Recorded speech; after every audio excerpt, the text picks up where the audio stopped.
They say white men can't jump. When you think of high-flying dunkers, names like MJ, LeBron, and Vince Carter come to mind. But what about the white guys who've defied gravity and left us all in awe? Currently, a white player is the slam dunk champion. With the advancement of sports science, players are faster, stronger, and more agile today. But what if I told you that the best white dunker of all time played 40 years ago? Welcome to Basketball Fundamentals. Today we are counting down the greatest white dunkers in NBA history. Stick until the end of the video to find out who we think is number one, and make sure you subscribe to the channel for more videos like this. Dan Majerle, aka Thunder Dan, is one of the best white dunkers of all time because of his combination of power, explosiveness, and fearless in-game dunking.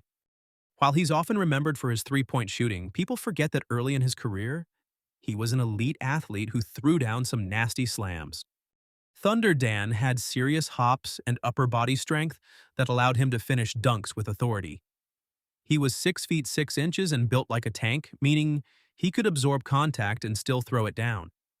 His nickname, Thunder Dan, wasn't just for show. He had a signature powerful two-handed dunk that he'd throw down in transition or when cutting to the rim. He might not have been a dunk contest guy, but in terms of in-game dunking, power, and fearless poster slams, he was one of the best white dunkers of his era.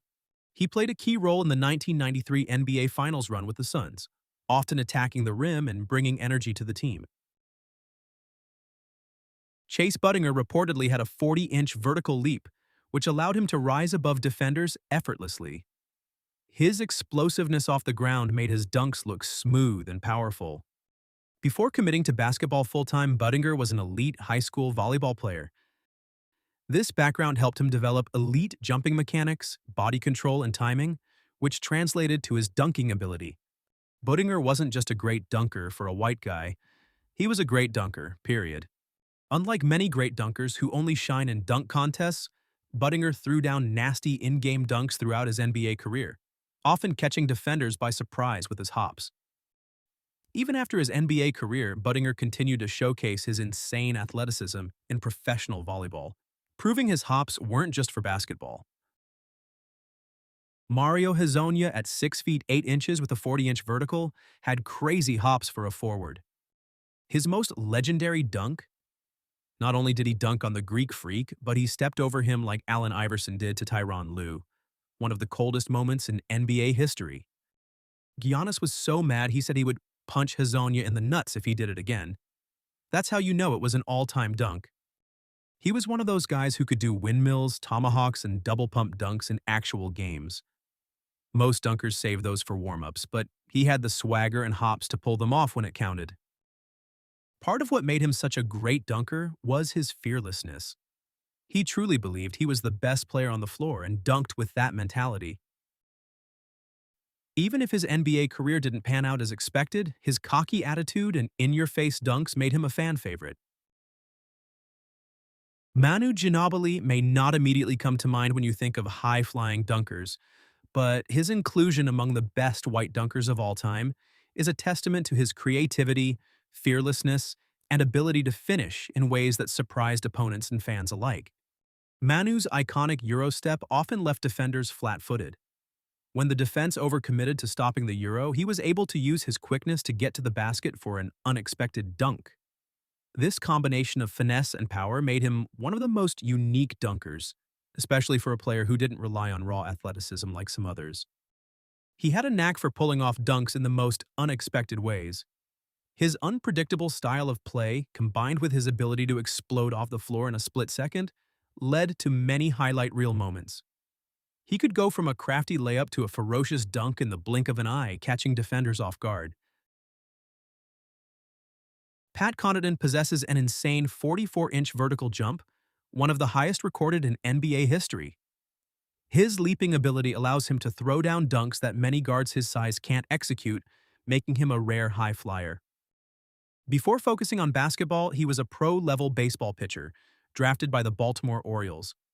His baseball background helped him develop powerful legs, explosive movement, and fast twitch athleticism, all of which contribute to his dunking ability.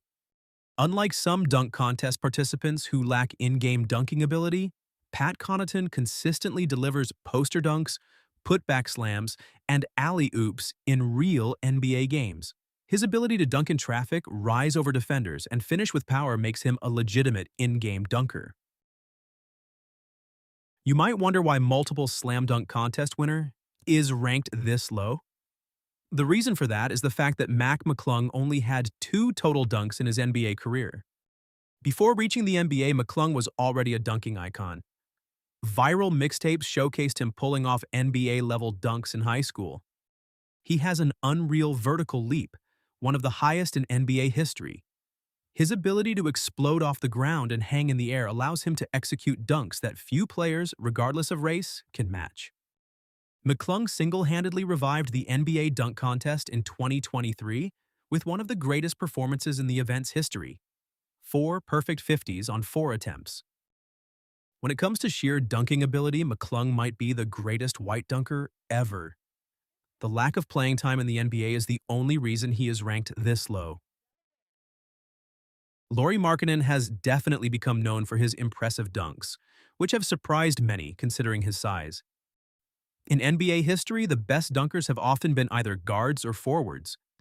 To be a top-tier dunker at 7 feet tall, especially as a white player, is relatively rare. Fans often don't expect a 7-footer with shooting range to pull off high-flying dunks, and when he does, it catches the crowd off guard. After being unleashed in Utah, his dunk numbers skyrocketed. His aggressive attacking style made him one of the most exciting dunkers among big men, proving that he's not just a shooter but a high-flying finisher. There aren't many white 7-footers in NBA history with his combination of athleticism, dunking frequency, and sheer power. He can finish with force like a center but also throw down smooth, acrobatic slams like a wing. If he keeps up this pace, he might end up as the best dunking European player in NBA history. Chris "Birdman" Andersen is one of the best white dunkers of all time due to his ferocious in-game dunking, elite athleticism, and relentless energy on the court. Birdman's tattooed, fearless persona only added to the excitement of his dunking ability. His energy and style made his jams even more electrifying and memorable. Unlike finesse dunkers, Birdman's dunks were pure power and aggression. He dunked on defenders with no hesitation, often finishing through contact. Whether in transition, off-lobs, or putbacks, Andersen dunked with force, making him a highlight machine.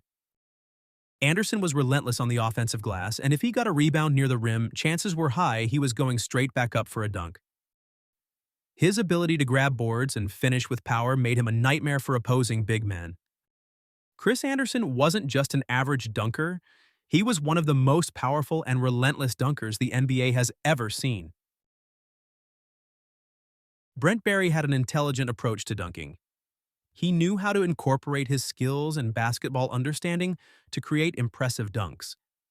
His hops were good enough to make him competitive with other dunk contest regulars, but it was his finesse that caught the attention of fans and judges alike. Barry won the 1996 NBA dunk contest, and his victory was well-deserved. The combination of his flair, style, and skill impressed the judges and fans.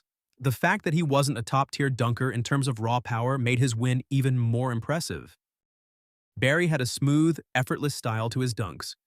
He wasn't necessarily the highest jumper, but he had incredible control and timing that made his dunks look graceful. His dunks were often creative and unconventional, which made him stand out in dunk contests. One of his most iconic dunks was during the 1996 Slam Dunk Contest, where he jumped over a chair and dunked while wearing a suit. His creativity in using props and thinking outside the box helped elevate the dunk contest experience. Before we unveil the greatest white dunker in NBA history, here are some honorable mentions. Rex Chapman, Bob Sura, Kristaps Porzingis, Rudy Fernandez, David Lee. Tom Chambers' poster on Mark Jackson is a dunk that many fans still remember as one of the best ever. Chambers wasn't just a good dunker for his time, he was a great dunker, period. Standing at 6 feet 10 inches, Chambers had a combination of size, strength, and athleticism that made his dunks especially impressive. He had the leaping ability to throw down with power, often putting defenders on posters.